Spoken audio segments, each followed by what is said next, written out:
وہ قادر مطلق جو ہر خامی سے پاک ہے، ایک رات اپنے بندے کو مسجد حرام یعنی خانہ کعبہ سے مسجد اقصی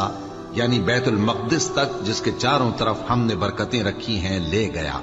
تاکہ ہم اسے اپنی قدرت کی نشانیاں دکھائیں۔ بے شک وہ سننے والا ہے، دیکھنے والا ہے۔ اور ہم نے موسیٰ کو کتاب عنایت کی تھی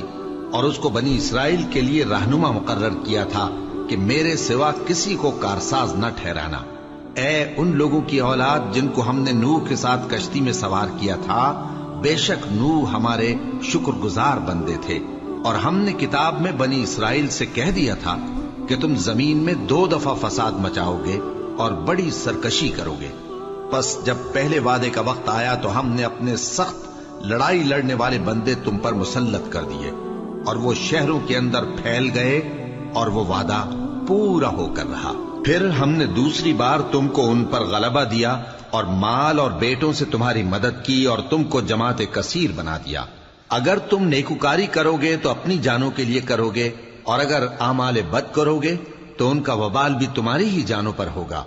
پھر جب دوسرے وعدے کا وقت آیا تو ہم نے پھر اپنے بندے بھیجے تاکہ تمہارے چہروں کو بگاڑ دیں، اور جس طرح پہلی دفعہ مسجد بیت المقدس میں داخل ہو گئے تھے اسی طرح پھر اس میں داخل ہو جائیں،